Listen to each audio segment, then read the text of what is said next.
मुंबई महानगरपालिकेची जर आपण पाहिलं तर ही जल्लोषाची दृश्य दादर, पुणे, अमरावती आणि नांदेड मधील भाजपचा जल्लोष, ठिकठिकाणी शिंदेच्या शिवसेनेचा जल्लोष, मंत्री मुरलीधर मोहोळ या ठिकाणी त्यांचा पुण्यातील हा जल्लोष आपण पाहिला। या ठिकाणी अजित पवार यांच्या राष्ट्रवादीला डिवचण्याचा त्यांनी एकंदरीतच या ठिकाणी प्रयत्न केला होता। तर अमरावतीमध्ये या ठिकाणी भाजप मोठा पक्ष, भाजपचा विजय, जल्लोष।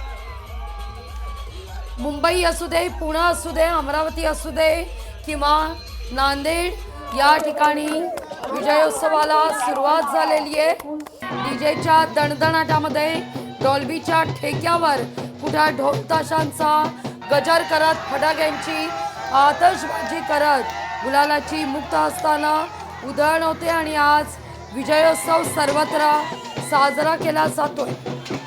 आपण दादरमधील ही दृश्य या आधी पाहिली होती। शिवसेना भवनासमोरच या ठिकाणी आपण पाहतोय यशवंत किल्लेदार यांची ही दादरमधली दृश्य आहेत। यशवंत किल्लेदार यांची विजयी रॅली निघालेली होती तेव्हाची ही दृश्य।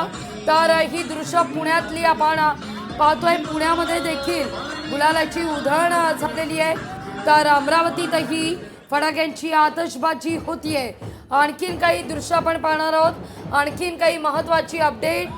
नांदेडमधील आपण पाहतोय अशोक चव्हाण यांचं स्वागत करण्यात आलं, फटाक्यांची आतषबाजी। तर पुण्यामध्ये मंत्री मुरलीधर मोहोळ या ठिकाणी दंड थोपटत या ठिकाणी जल्लोषात सहभागी झालेले पाहायला मिळाले। गुलालाची उधळण या ठिकाणी करण्यात आली।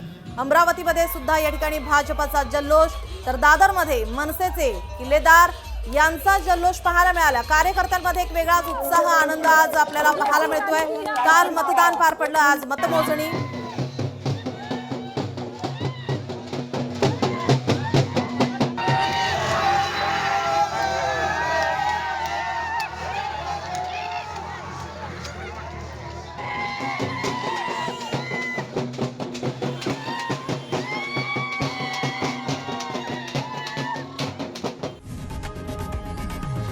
लोकशाही मराठी ऐका, पहा, जागरूक रहा।